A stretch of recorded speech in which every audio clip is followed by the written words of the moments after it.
हमारे विभिन्न ज्ञानवर्धक कार्यक्रम देखने के लिए आप हमें अभी सब्सक्राइब करें, बेल आइकन को प्रेस करें ताकि आप देख सकें हमारा कार्यक्रम सबसे पहले। और अधिक जानकारी के लिए फेसबुक पेज को लाइक करना न भूलें। जय मां इंद्राक्षी। इंद्राक्षी धाम में दर्शकों आप सभी का मैं हार्दिक स्वागत करते हैं। आज के दिन जिन जातकों का जन्म दिवस है, मैरिज एनिवर्सरी है, उन सभी को हमारी तरफ से बहुत बहुत शुभकामनाएं। आज का पंचांग 21 मई सन 2020, दिन बृहस्पतिवार, कृष्ण पक्ष, ज्येष्ठ मास, संवत 2077, तिथि चतुर्दशी, नक्षत्र भरणी, राहु काल 1:30 से 3, दिशा सूल दक्षिण दिशा। आज हम अपने सभी दर्शकों से वृक्षों की पूजा के महत्व के बारे में कुछ चर्चा करने वाले हैं। वृक्षों की पूजा क्या अंधविश्वास है? क्या हम वृक्षों की पूजा करके अंधविश्वास को जन्म देते हैं? ऐसे बहुत सारे सवाल बहुत सारे हृदयों के अंदर आते रहते हैं, घूमते रहते हैं। ऐसी बहुत सारी चीज़ें, ऐसी बहुत सारी जिक्र यदा कदा सुनने को मिल जाते हैं कि भाई आप लोग क्या वृक्षों की पूजा करते हैं, इससे आपको मिलता क्या है? आप वृक्षों की, नाना भांति के वृक्षों की पूजाएं करते हैं, इससे क्या आपके कार्य सिद्ध होते हैं या आपसे कोई देवी देवता प्रसन्न होते हैं? तो देखिएगा, मैं आपको एक ही बात कहना चाहूँगा कि भारतवर्ष में नाना भांति की परंपराएं हैं, नाना भांति के अपने अपने तौर तरीके हैं। किसी के भी तौर तरीकों को हम ऐसे निशाना नहीं बना सकते। जो भी अपनी अपनी प्रणाली के हिसाब से जो जो करता है वो अपने हिसाब से अच्छा ही करता है। खैर, अब मैं बात करता हूँ कि वृक्षों की पूजा का प्रारंभ काल ये आज से नहीं है, ये बहुत ही प्राचीन समय से चला आ रहा है। और हमारे सनातन धर्म में वृक्षों को बहुत बड़ा महत्व दिया जाता है। अब हम जन्म से लेकर के मृत्यु पर्यंत तक हम नाना भांति के वृक्षों की पूजा करते रहे हैं, करते रहेंगे। जो वृक्ष हमें जीवन देते हैं, जो वृक्ष हमें छांव देते हैं, जो वृक्ष हमें फल देते हैं, जो वृक्ष हमें ऑक्सीजन देते हैं, जो वृक्ष हमें प्राण देते हैं, जो वृक्ष वायु के झोंकों से हमारा बचाव करते हैं, तूफानों के थपेड़ों से हमें बचाते हैं, जो वृक्ष बाढ़ के सैलाब को कमज़ोर बना देते हैं, जो वृक्ष हमारे घरों को इमारती लकड़ी प्रदान करती हैं,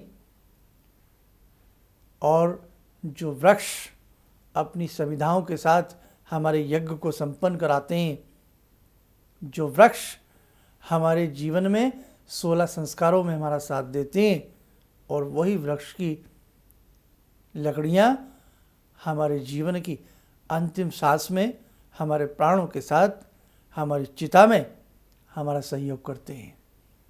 क्या वो वृक्ष पूजनीय नहीं है? पीपल का वृक्ष जो कितनी ऑक्सीजन का भंडार है, अकेला वृक्ष जो हर समय, हर पल, हर क्षण ऑक्सीजन से जिसका सीना भरा रहता है, क्या ऐसे वृक्ष की पूजा न की जाए?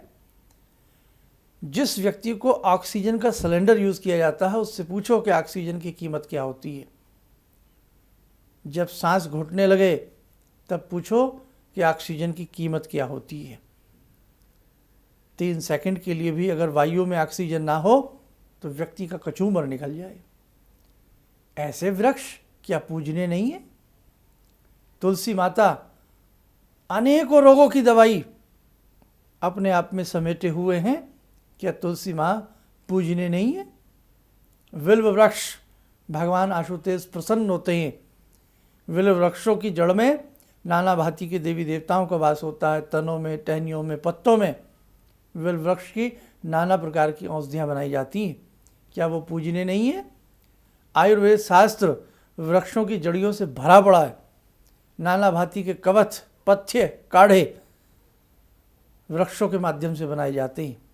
चाहे हृदय से संबंधित हम अर्जुन की छाल की बात करें, चाहे हम दालचीनी की बात करें, चाहे हम तेज पत्र की बात करें, हम किसी भी चीज़ की बात करें, मसूड़ों के लिए, दांत के लिए हम मौलसरी की बात करें, कितने सारे ये जीवंत वृक्ष हमारे जीवन को प्राण देते हैं। तो क्या ये पूजने नहीं है? देखो, ये बात तो हुई आयुर्वेद से प्रैक्टिकली बात, लेकिन हमारे शास्त्रों में हमारे ऋषियों ने कहा है कि बेटा, जहाँ से भी कोई शिक्षा मिलती है, जहाँ से भी तुम्हें कोई लाभ मिलता है, उनकी पूजा करो। चाहे वो वृक्ष के रूप में हो, जड़ रूप में हो, चेतन रूप में हो, अचेतन रूप में हो, किसी भी रूप में हो, आप उनकी पूजा करो। आप सभी जानते हैं सत्यवान और सावित्री का प्रसंग, ये एक सत्य घटना है। कल जैसे कि वट सावित्री व्रत है, कल के दिन भी हम वृक्ष की पूजा करते हैं, वट वृक्ष की पूजा करते हैं, जिसे बरगद कहा जाता है, इंग्लिश में से बैनियन ट्री कहा जाता है। हमारे शास्त्रों में ऐसा ऐसा उल्लेख वृक्षों के बारे में है कि आप सुनकर के हैरान हो जाएंगे। इसलिए हम किसी अंधविश्वास को जन्म नहीं देते। हम हर पूजनीय स्थिति में हर लाभकारी वस्तु की पूजा करते हैं, चाहे वो वस्तु हो, चाहे वो जड़ हो, चाहे वो चेतन हो, कुछ भी हो। तो इसलिए वृक्षों का एक बहुत बड़ा महत्व हमारे जीवन में है। वृक्षों का एक बहुत बड़ा लाभ समस्त संसार को प्राप्त होता है। और जहाँ तक सावित्री के वट वृक्ष का पूजन का सवाल है, तो वो तो पूरे विश्व में प्रसिद्ध है। छोटी सी बात आपको बता देता हूँ। आप सभी जानते हैं कि जब सावित्री ने सत्यवान को वर के रूप में चुना, तो राज ज्योतिषियों ने गणना की कि सत्यवान की आयु मात्र 1 वर्ष है। सावित्री ने कहा, अब 1 हो या आधा हो, लेकिन मैं आर्यपुत्री हूँ। मैंने मानसिक धरातल पर इन्हें अपना पति स्वीकार किया है, अब मैं अपने विचारों में टस से मस नहीं होने वाली। अंततः विवाह हुआ।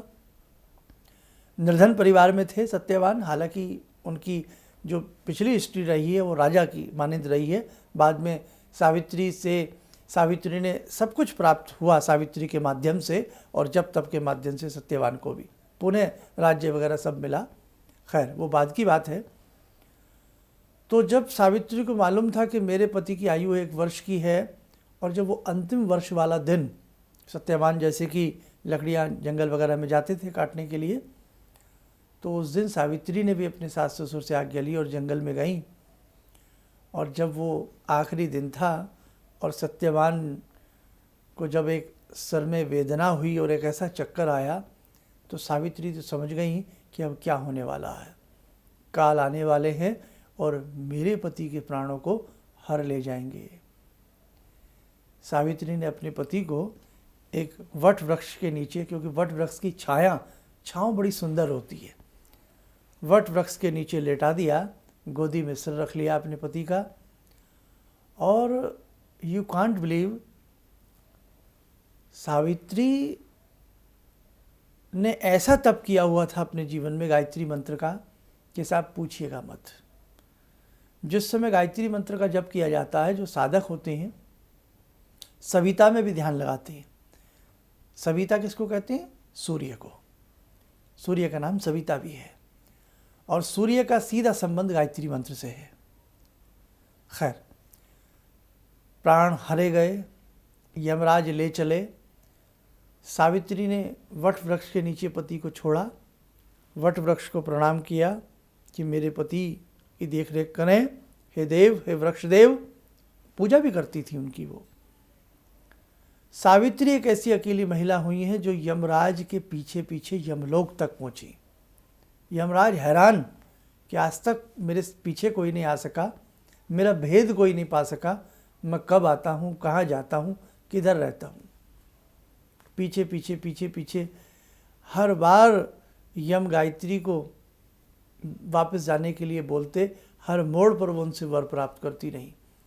पिता के लिए वर मांगा, पुत्र अपनी पति के लिए वर की प्राप्ति मांग ली, और तो और साथ में अपने जो अंधे सास ससुर थे उनके नेत्रों की ज्योति का वर मांगा, और यमराज से बातों बातों में एक वर प्राप्त किया कि मैं 100 पुत्रों की माँ बनूं।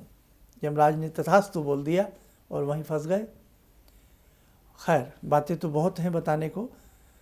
यमराज ने प्रसन्न होकर यही कहा कि मैं आपकी भक्ति से, पति प्रियता से और आपकी हर तरह के गुण से मैं बड़ा प्रभावित हूँ बेटी, जाओ मैं आपके पति के प्राणों को मुक्त करता हूँ। पाश खोल दिया, सावित्री वापस लौटी, पति जीवित, वट वृक्ष की परिक्रमा की, नमस्कार किया।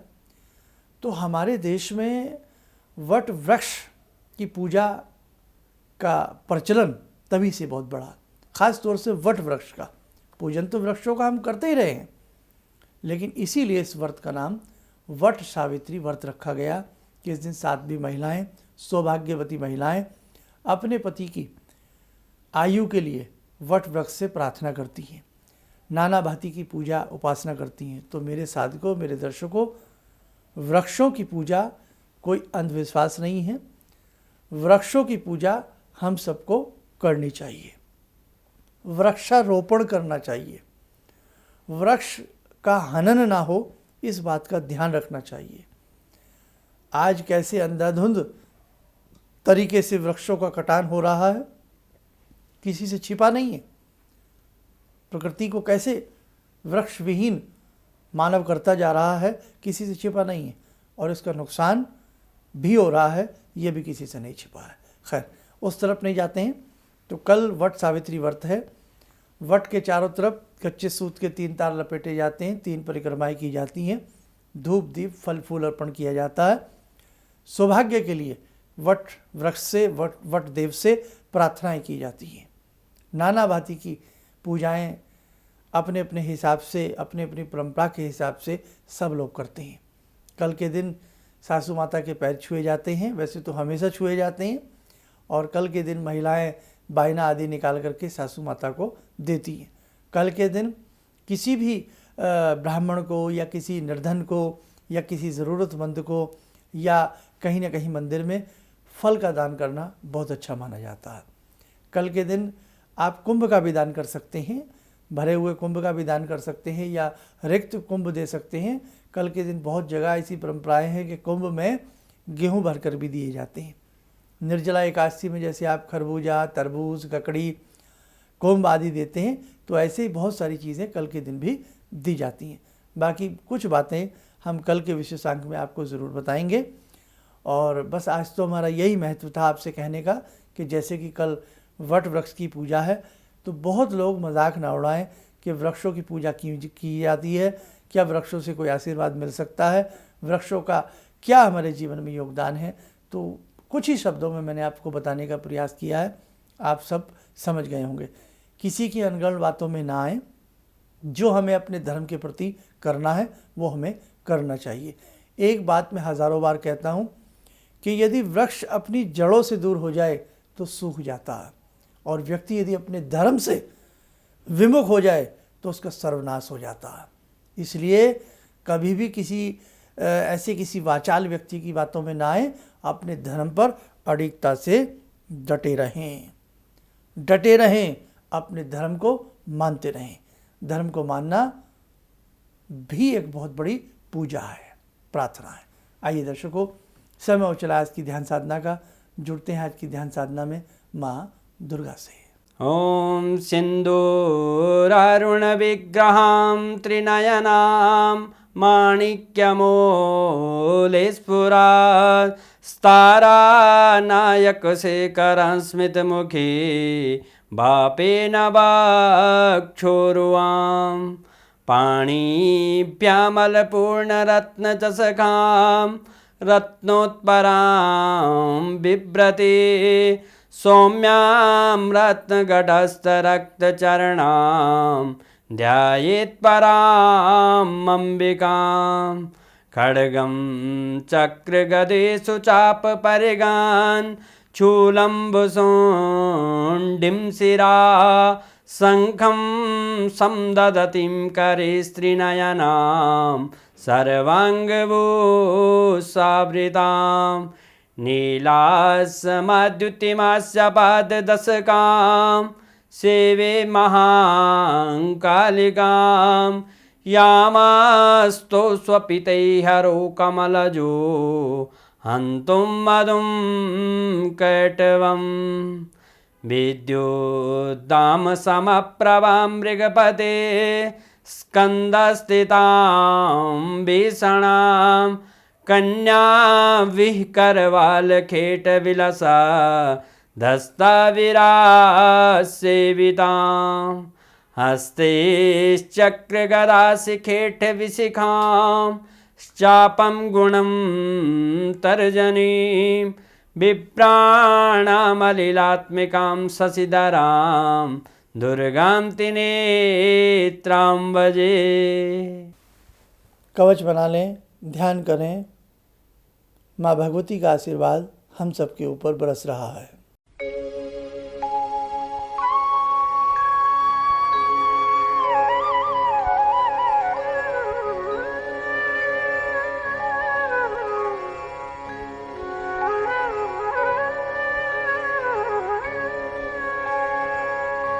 ओम बोलते हुए नेत्र खोलें, सामान्य हो जाए। तो दर्शकों, आज के लिए बस इतना ही, और कल पुनः आपको बता देते हैं कि हम अच्छे से कम कुछ ना हमसे आता हो तो कम से कम कल के दिन वृक्षों को नमस्कार करें, प्रणाम करें।